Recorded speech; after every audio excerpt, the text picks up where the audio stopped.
Hello everyone, in today's video we will learn how to conduct the regression analysis. Before we start, it is important that we take note of this information. Regression analysis is a statistical method that allows one to examine the relationship between two or more variables of interest. These variables can be a set of independent and dependent variables.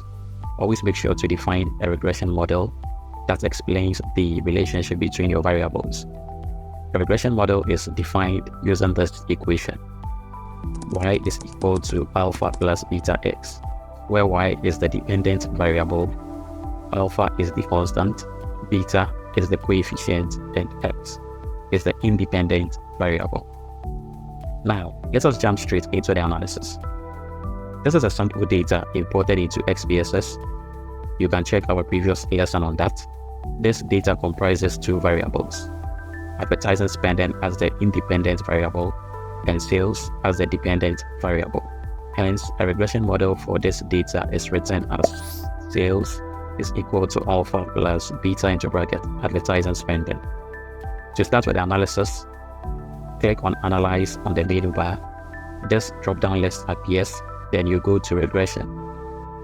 Another drop-down list emerges on the right, then you click on Linear. The linear regression window opens, as you can see. In this window, we communicate to SPSS what the dependent variable is by clicking on it and transferring it to this empty dependent variable box by clicking on this button. Similarly, we do the same for the independent variable by clicking on it and sending it to the empty independent variable box by clicking on this button. In your case, if you have more than one independent variable, make sure to transfer all of them to the box. Now, we are good to click on OK to see the regression output data. There we have it. We have three important tables that we can interpret and report on.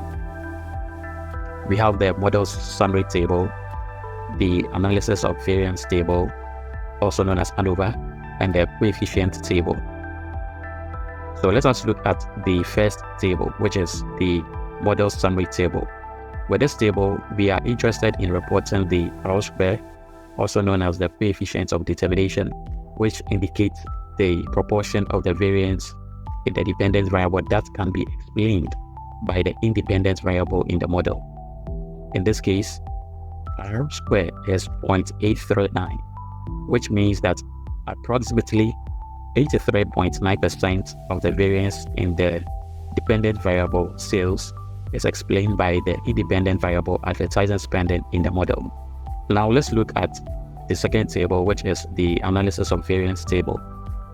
With this table, we are interested in the F statistic and its significance. The F statistic is used to test the overall significance of the regression model. In this case, the F statistic is 114.548, which is quite large.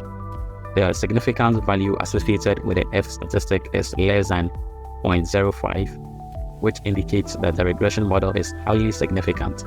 Finally, let us look at the third table, which is the coefficient table. The coefficient for advertising spending is 1.071, which means that for every unit increase in advertising spending, sales is expected to increase by approximately 1.071 units. The high standard coefficient, beta, of 0.916 for advertising spending indicates that it has a strong positive impact on sales. The coefficient for advertising spending is statistically significant with very low p-value. The p-value is less than 0.05, suggesting that they have a significant impact on sales. That is it for today's lesson on regression analysis in SPSS. I hope you found this video useful. Don't forget to subscribe so that you don't miss out on our next lesson. Until next time, bye-bye.